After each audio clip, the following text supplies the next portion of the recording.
대한민국 21대 국회의원 가운데 누구보다 활발한 의정 활동이 기대되는 분입니다. 여당 내 바른소리 담당이자 재벌 저격수 더불어민주당 박용진 의원 모셨습니다.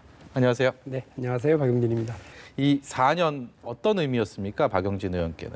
국회의원이 갖는 권한이라고 하는 게 핵심적으로는 돈과 법이에요. 예. 국가 재정과 관련해서든 아니면 대한민국의 변화를 만들어가는 법안과 관련해서든 뭔가 이렇게 좀 다른 제안들을 실제 해볼 수가 있거든요. 그게 그 권한이 4년 동안 주어진 거죠. 정말 기뻤고 국민들에게 국회의원이 필요하고 왜 정치가 필요한지를 보여주기 위해서 노력을 참 많이 했습니다. 박용진 하면 유치원 3법이라는 네, 공식이 성립할 정도로 그런 이미지를 만들었습니다. 어떤 소회가 있으신지. 국회의원 초선 의원들한테 당부하고 싶었던 얘기가 3가지 정도가 있었어요. 그 하나는 무슨 개파 소속이냐는 얘기 듣지 마라. 국회의원은 국민이 뽑아주고 그 권한이 큰데 누구 사람, 누구 개파 뭐 이렇게 돼버리는 순간 그 본인이 모욕당했다고 생각해야 된다. 네. 이 얘기 하나 하고 가장 핵심적인 게 본인이 이거다라고 싶은 거 그거에 반드시 집중해서 꼭 해내라는 게 이런 말씀을 꼭 드렸는데 유치원 3법이 그런 경우였어요. 그러니까 1년 4개월 동안 법안이 통과될지 안 될지 그리고 국민적 관심이 사그라지기 시작하고 그럴 때 정말 힘들었거든요. 다음 선거에 떨어뜨리겠어. 네. 뭐 이런 압력은 닥쳐오고 그런데 어쨌든 무언가 끈질기게 최선을 다해서 그거 한 가지를 매달리고 1년 4개월이라는 시간을 하고 나니까 대한민국 변화에 어떻게 보면 가장 기본적인 것을 하나를 해냈다고 생각을 해서요. 저로서는 아주 뿌듯하고 아까 말씀드린 국민들에게 정치의 효용성, 효능감을 맛보게 해드렸다라고 하는 의미에서도 아주 의미가 크다고 생각을 합니다. 소신의 목소리가 뭐 그로 인해서 좀 불이익을 당하거나 아니면 좀 힘들었던 순간은 없으십니까 혹시? 별로요. 크게 국회의원 활동을 하는데 어려움이 없고요. 앞으로 저도 뜻을 같이 하는 동지들을 모아나가고 또 미래를 변화시켜 나갈 에너지를 모으는 일에는 뭐 적극적으로 제가 앞장서고 네. 또 그런 분들을 모을 겁니다. 그게 어느 한 계파가 되고 진영을 나누는 방식 이런 것은 돼서는 안 되죠. 우리 안에서도 그렇고요. 예. 여야 간에도 마찬가지예요. 제가 아까 말씀드리지 않았던 국회의원 초선들에게 드리는 말씀 중에 하나 남은 게 그 진영 논리에서 휩싸이지 맙시다요. 그러니까 내로남불하지 말고 역지사지 해보면 되는 거예요. 제가 대변인 할 때 예. 야당의 대변인을 할 때는 그 쓴소리를 했다가 여당 되고 나니까 입 다물어 어떤 사안에 대해서 그거는 문제가 있는 거죠. 네. 정치를 하는 사람이 적어도 자기 기준이 분명해야 된다고 생각을 하고요. 그래서 적어도 국민들 눈높이와 상식에 맞춰서 내로남불하지 않고 역지사지 하겠다고 한다면 뭐 개파에 소속되고 안 되고는 크게 중요하지 않다고 생각합니다.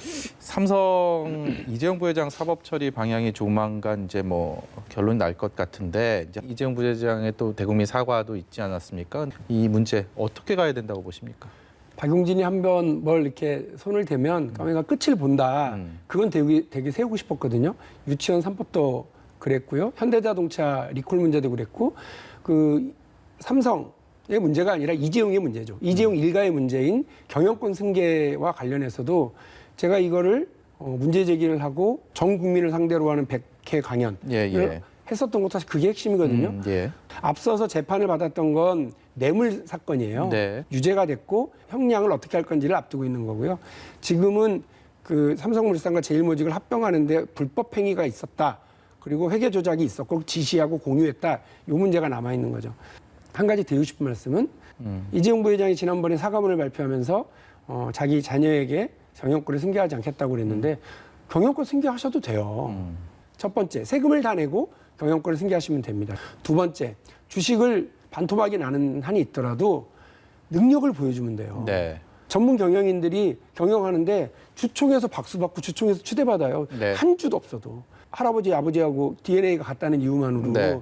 그 어마어마한 회사, 삼성그룹 전체가 430조쯤 됩니다. 시가총액이.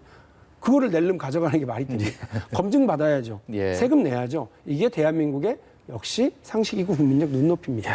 박용진 의원이 꿈꾸는 궁극적인 정치는 무엇입니까? 공정한 나라이면 좋겠고요. 불평등하다는 소리 듣지 않는 나라였으면 좋겠고요.